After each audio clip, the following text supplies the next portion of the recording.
In the summer of 1456, the most powerful army on earth, led by the conqueror of Constantinople, arrived at the gates of Belgrade. Estimates range, but a host of somewhere between 60,000 to 70,000 soldiers, accompanied by the world's most terrifying artillery, was there to crush the last obstacle to their invasion of Europe. Inside the city's crumbling walls stood a small garrison of a few thousand soldiers, soon to be reinforced to maybe 7,000 troops. But what the mighty Sultan didn't know was that his greatest challenge wouldn't come from these professional soldiers, but from an army of peasants armed with little more than faith and farming tools. This is the story of how an impossible siege became one of history's most unlikely victories. To understand the terror that gripped Europe in 1456, you have to understand Mehmed. He wasn't just a sultan. He was a prodigy of conquest, fluent in multiple languages, a student of Roman history and modern engineering. He combined the ambition of Alexander the Great with the cold, calculating brutality of a master strategist. When he took Constantinople, he did it by building a fortress to starve the city, by dragging his warships over a hill to bypass its defensive chain, and by commissioning massive cannons, monsters of bronze that could pulverize walls that had stood for a millennium. By 1456, at the age of 24, he was a force of nature, and his army was its instrument. The core of his army was the Janissaries. These were no ordinary soldiers.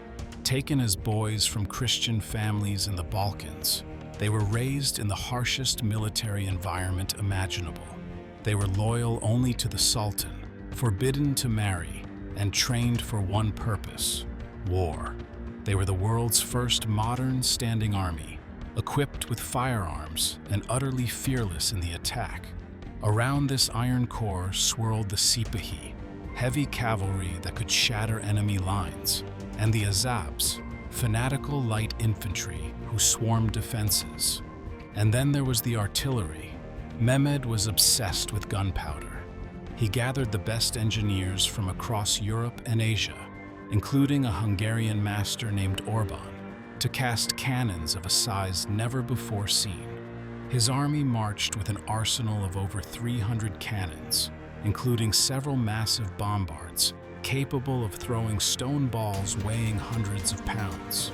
These were weapons of psychological terror as much as physical destruction. The sound of their firing was said to shake the very soul.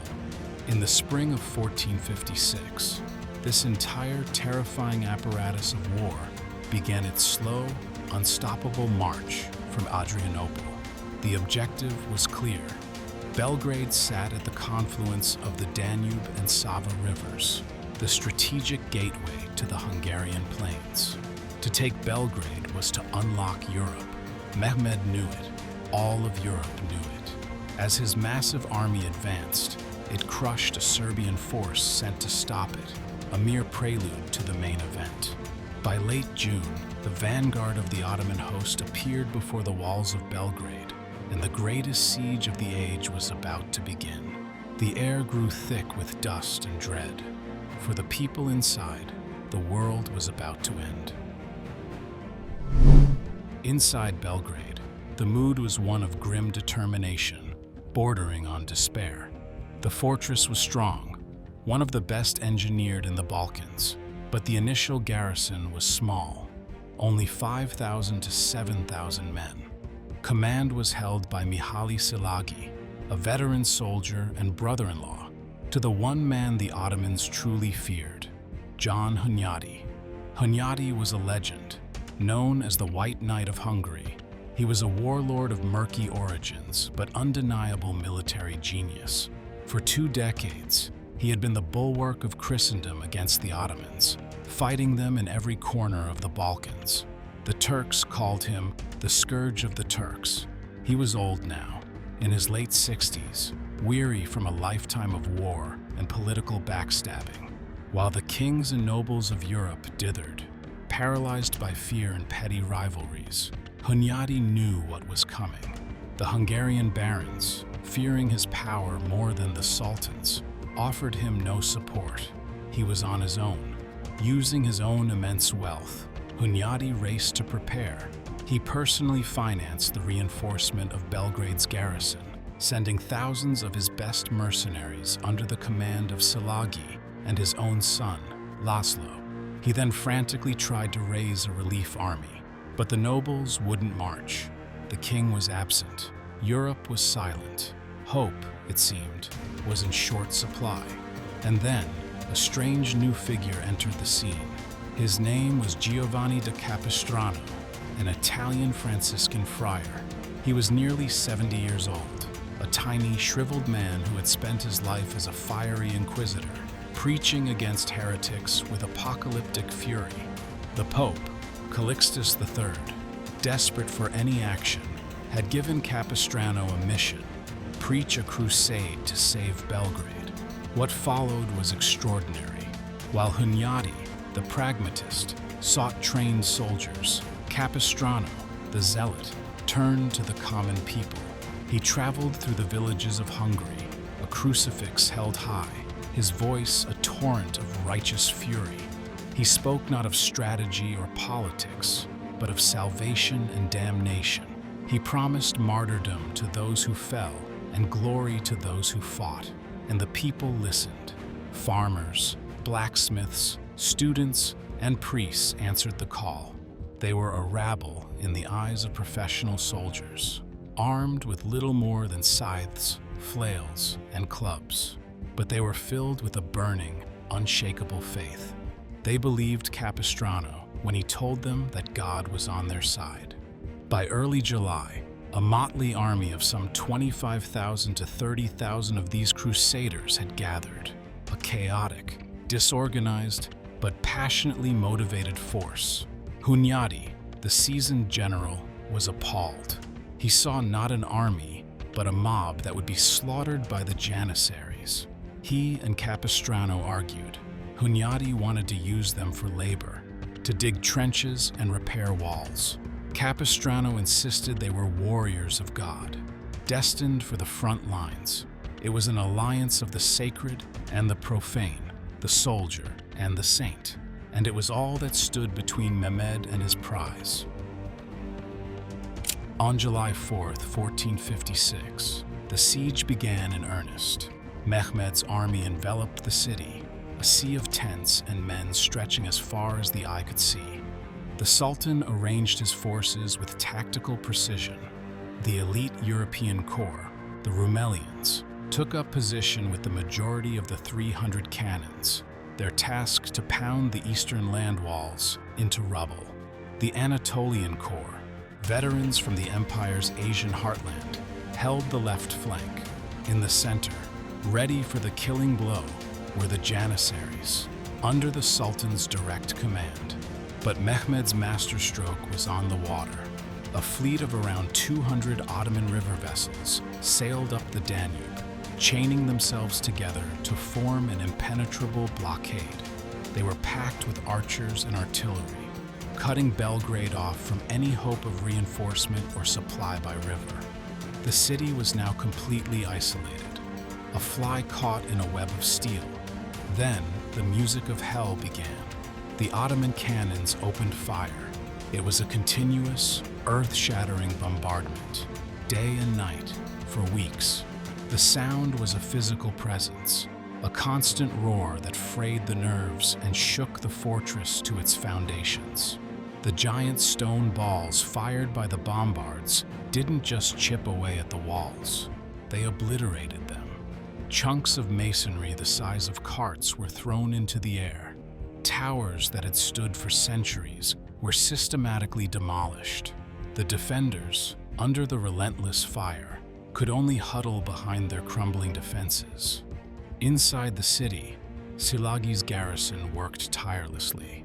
What the cannons destroyed by day, the defenders desperately tried to repair by night, using earth, wood, and anything they could find to plug the ever-widening breaches. Their own artillery, though outnumbered, fought back with deadly effect. In a moment of grim satisfaction for the defenders, a well-aimed cannon shot from the walls struck and killed Karaka Pasha, the commander of the Rumelian Corps and the man in charge of the bombardment. But it was a small victory against an overwhelming tide. The psychological toll was immense.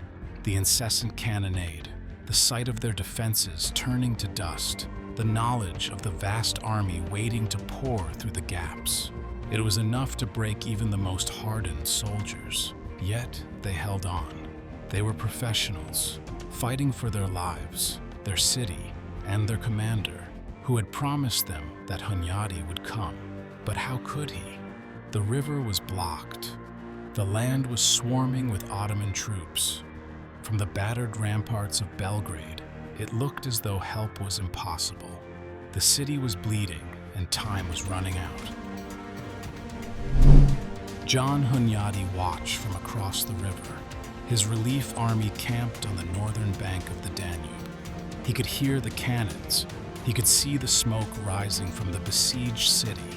With him were his 10,000 to 12,000 professional soldiers and the chaotic mass of Capistrano's peasant crusaders.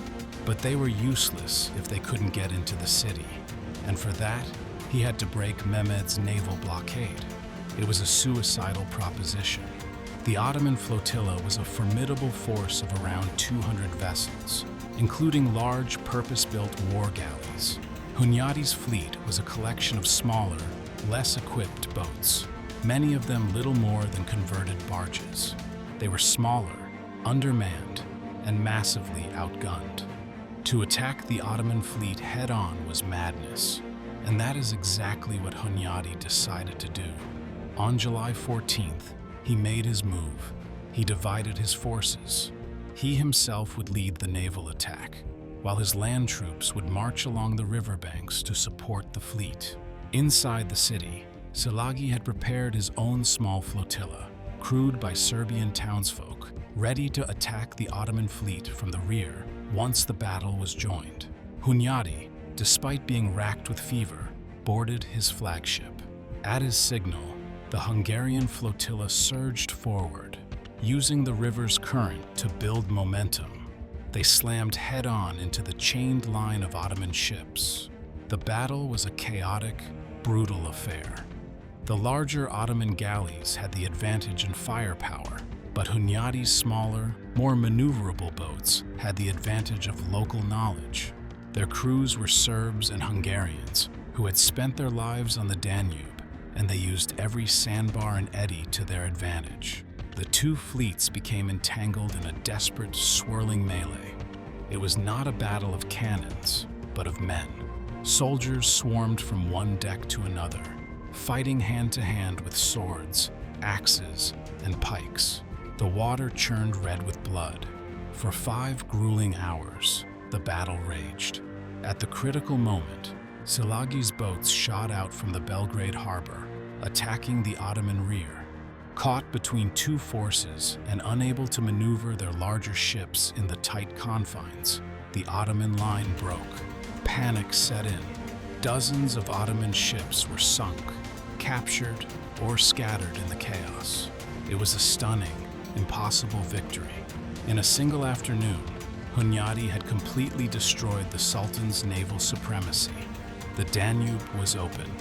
That night, under the cover of darkness, Hunyadi's troops and vital food supplies streamed into the beleaguered city.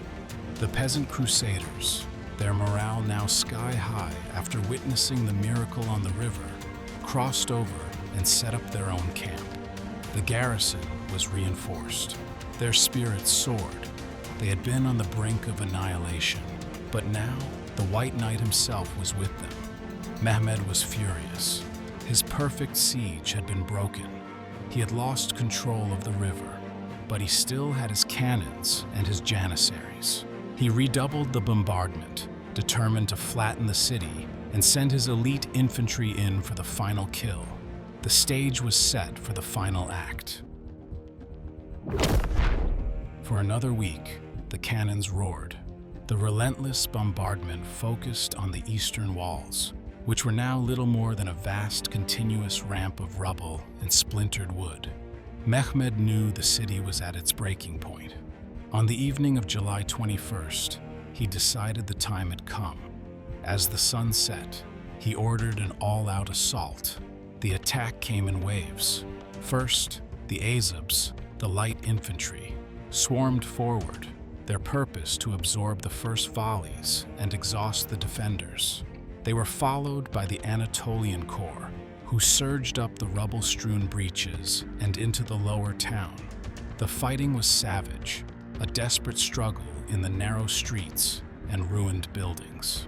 The defenders fought for every inch of ground, but they were pushed back by the sheer weight of numbers. Then came the final blow. Under the cover of darkness, the Janissaries advanced. They moved with an eerie silence and disciplined resolve. They were the Sultan's elite, and they had never failed. They flooded into the city, overwhelming the last pockets of resistance in the lower town. They reached the base of the citadel itself, the last bastion of the defense. One Janissary managed to climb a tower and momentarily plant an Ottoman banner on the ramparts. According to legend, a Hungarian soldier named Titus Dugovic grabbed the standard-bearer, and together they plunged from the walls to their deaths, dragging the banner with them. Inside the citadel, Hunyadi and the last of his knights prepared for the end. All seemed lost, but Hunyadi had one last, desperate trick. He ordered his men to throw tar-soaked wood, sulfur-drenched blankets, and anything flammable they could find into the moat and over the walls where the Janissaries were thickest. And then they set it on fire. A wall of flames erupted, separating the Janissaries already fighting inside from their comrades pouring through the breaches. Those caught in the inferno were burned alive. The advance was thrown into chaos. The Janissaries who had made it into the city were now trapped, cut off from reinforcement. Hunyadi seized the moment and led his heavy cavalry in a ferocious countercharge from the citadel, slaughtering the isolated and disorganized Janissaries in the streets. By sunrise on July 22nd, a stunned, eerie calm fell over the battlefield. The Ottoman assault had been repulsed, but at a terrible cost. The city was a charnel house, the breaches choked with the dead and dying. The Sultan had thrown his best at them, and they had failed. But the Ottoman army was still vast, and the defenders were on their last legs. What happened next was not part of any plan. It was not ordered by any general. It was an act of pure, spontaneous, and utterly mad faith. As the morning lull settled in, some of Capistrano's peasant crusaders saw the Ottoman positions littered with the spoils of war. Defying Hunyadi's strict orders to stay put, a few of them crept out from behind the defenses and began to harass the Turkish soldiers. Ottoman Sipahi cavalry tried to disperse them, but the peasants refused to back down. Emboldened, more crusaders joined them. What began as a handful of defiant individuals quickly snowballed. An inexplicable frenzy seemed to seize the peasant camp. To the horror of Hunyadi and the amazement of the Ottomans, thousands of them began to pour out from behind the defenses, charging directly at the Ottoman lines. Capistrano, seeing his flock rushing into what he surely thought was certain death, tried to order them back, but they were consumed by a religious ecstasy. Seeing he couldn't stop them, he did the only thing he could. He grabbed a crucifix, ran to the head of the mob, and led the charge himself, shouting, "The Lord who made the beginning will take care of the end." The sight was surreal, an army of peasants launching a full-scale, unsupported attack on the most professional army in the world. Mehmed and his commanders watched in stunned disbelief. They assumed it was a trap. This couldn't be the main attack. It was too insane. They held back their main force, sending in smaller units to contain the rabble. This hesitation gave Hunyadi his opening. He saw the chaos in the Ottoman camp. He saw their cannons, the instruments of his city's torment, now lightly guarded. In a moment of audacious genius, he made the decision that would win the battle. He threw open the gates of the fortress and led every man he had left in a thundering charge. But he didn't charge the main Ottoman force. He charged the cannons. His heavy cavalry smashed through the unprepared Ottoman lines and overran the artillery park. The gunners were cut down. The linchpin of Mehmed's army was captured in a single, brilliant stroke. Some chronicles say the defenders even turned the captured cannons around and fired them into the Ottoman camp, causing unimaginable panic. The battle had turned into a complete rout. The Sultan, seeing his camp being overrun and his precious cannons taken, desperately tried to rally his men. Legend says he charged into the fray, killing a knight in single combat before being wounded by an arrow and falling from his horse. The fall of the Sultan was the final blow. Panic ripped through the Ottoman army. Leaderless, attacked from all sides, their camp in flames, and their own cannons turned against them, they broke and fled. The Janissaries who tried to stop the panic were surrounded and massacred. Under the cover of darkness, the mighty Ottoman army, the conquerors of Constantinople, retreated in utter chaos, leaving behind their dead, their camp, and their entire siege train. The aftermath was a scene from a nightmare and a miracle. The Ottoman army had suffered catastrophic losses, with some estimates claiming up to 24,000 dead. They had lost over 300 cannons, and the elite Janissary Corps had been dealt a devastating blow. Mehmed II, the Conqueror, was carried away wounded and humiliated. It's said that upon learning the full scale of the disaster, he was so distraught he had to be prevented from taking his own life. The defenders had won an impossible victory. The news spread like wildfire across Europe. Pope Calixtus III, who had previously ordered the bells of every church to be rung at noon as a call to pray for the defenders of Belgrade, transformed the practice into a celebration of the victory. To this day, the noon bell rings in Catholic and many Protestant churches, a daily, often forgotten, commemoration of the day a warlord and a preacher saved Christendom. But the victory came at a great cost. The jubilant camp of the victors soon became a breeding ground for disease. Plague broke out, a common scourge in the aftermath of medieval battles. Just 3 weeks after his greatest triumph, John Hunyadi, the White Knight, died of the pestilence. His great adversary, Sultan Mehmed, upon hearing the news of his enemy's death, was said to have remarked, "Although he was my enemy, I feel grief over his death, because the world has never seen such a man."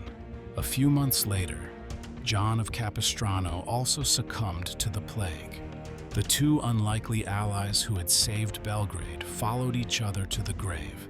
The Siege of Belgrade was more than just a battle. It was a turning point. The victory halted the Ottoman advance into the heart of Europe for 70 years. It proved that Mehmed the Conqueror was not invincible. It showed that the will of a few determined defenders and the faith of an army of ordinary people could stand against the mightiest war machine on earth. It was a victory forged in fire, faith, and the sheer, bloody-minded refusal to surrender. It was the impossible siege, and its echoes ring down to us every single day at the stroke of noon.